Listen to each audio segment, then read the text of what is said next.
सावधान, क्योंकि आज आप किसी शहर की कहानी नहीं बल्कि एक ऐसे अजय साम्राज्य की गाथा सुनने जा रहे हैं जिसकी दहलीज पर काल भी दस्तक देने से पहले 100 बार कांपता था। एक ऐसी जमीन जहां के हर कंकड़ में यदुवंशी वीरों का रक्त और हवाओं में साक्षात जगदम्बा की शक्ति बसती है। आज हम उस धरती का सीना चीरकर इतिहास निकालने वाले हैं जिसे दुनिया डांग का राजा और दुश्मनों का काल कहती है। हाँ, मैं हूँ करोली। मेरी कहानी शुरू होती है साल 1348 से, जब यदुवंशी राजा अर्जुनपाल जी ने कल्याणपुरी के नाम से मेरी इस करोली वजूद की नींव रखी। मैं वो दौर हूँ जब दिल्ली की सल्तनत तक यानी मेरी करोली के शौर्य से थर थर कांपती थी। मेरा इतिहास कोई मामूली इतिहास नहीं है। मैं भगवान श्री कृष्ण के वंशज यादव राजाओं की वो विरासत हूँ जिसने अपनी आन बान और शान के लिए कभी झुकना नहीं सीखा।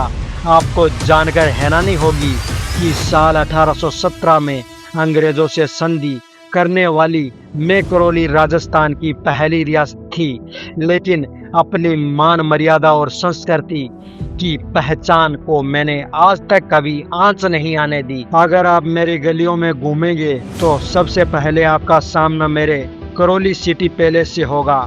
14वीं शताब्दी में बने मेरे इस महल की दीवारों पर लाल और सफेद बलुआ पत्थर से ऐसी नक्काशी जिसे देखकर दुनिया के बड़े बड़े कलाकार भी दंग रह जाते हैं। लेकिन मेरे करोली के शौर्य की असली गवाह देता है ऊंटगिरी का किला। ऊंची पहाड़ी पर बैठा मेरा यह किला सामरिक रूप से इतना ताकतवर था कि लोधी वंश से लेकर मुगलों तक ने मुझे करोली को जीतने के लिए अपनी पूरी ताकत लगा दी थी, पर मेरी दीवारें अड़ी रही। आज भी मेरे बुर्ज उस दौर की याद दिलाते हैं जब यहाँ की चोटियों से दुश्मन की हर हरकत पर पैनी नजर रखी जाती थी। सिर्फ यही नहीं, मेरा तुमनगढ़ किला आज भी अपने भीतर हजारों साल पुराने अनगिनत राज दफन किए हुए है। करोली का यह किला अपनी प्राचीन मूर्तियों और बेजोड़ शिल्प कला के लिए पूरी दुनिया में मशहूर है। कुदरत ने मुझे यानी करोली को बड़े लाड प्यार से सजाया है। मेरा केला देवी वन्य जीव अभ्यारण्य चंबल की घाटियों और अरावली के मिलन की वो जगह है जहाँ की हरियाली और जंगली जानवरों की दहाड़ आपको रोमांच से भर देगी। करोली के इस जंगल में बाघों की गूंज और नील गायों का बसेरा आज भी मेरी वादियों को जीवित रखता है। लेकिन मेरी यानी करोली की असली रूह बसती है त्रिकुट पर्वत की गोद में विराजती माँ केला देवी के मंदिर में। यहाँ जब चैत्र के नवरात्रों में लक्की मेला भरता है तो पूरा राजस्थान मेरे करोली के लंगूरिया गीतों की धुन पर झूम उठता है। मेरी मान्यता इतनी अटूट है कि भक्त कनक दंडवत करते हुए मीलों तक का सफर तय कर मैया के दरबार में पहुंचते हैं। और मेरे करोली के बीचों बीच बसे मदन मोहन जी का मंदिर वो पावन केंद्र है जिसकी मूर्ति के बारे में कहा जाता है कि इसे सीधे वृंदावन से लाकर यहाँ स्थापित किया गया था।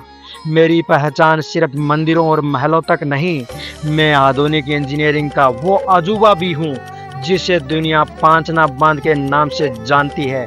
करोली की धरती पर बना और अमेरिका के सहयोग से निर्मित मिट्टी का यह सबसे विशाल बांध मेरी 5 नदियों के पानी को समेटकर लाखों खेतों की प्यास बुझाता है। मेरी यानी करोली की लाख की चूड़ियों जो यहाँ के कारीगरों के हाथों की जादूगिरी है, आज भी हर घर में अपनी चमक बिखेरती है। तो दोस्तों, मैं सिर्फ एक जिला नहीं हूँ, मैं एक एहसास हूँ। जहाँ चंबल की घाटियों का सन्नाटा भी है तो केला मैया की ममता की गूंज भी, जहाँ यदुवंशी राजाओं का स्वाभिमान भी, तो मेरी यानी करोली की कला और संस्कृति का अनूठा रंग भी। मैंने हर उस पत्थर को अपनी आंखों से देखा है जिसने इतिहास बनते हुए देखा है।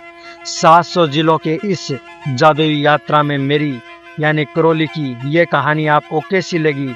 क्या आप तैयार है अगले जिले की अनसुनी दास्तान जानने के लिए? कमेंट में जय केला मैया जरूर लिखें और हमारे सफ़र में हम सफ़र बने रहे। जय हिंद, जय राजस्थान।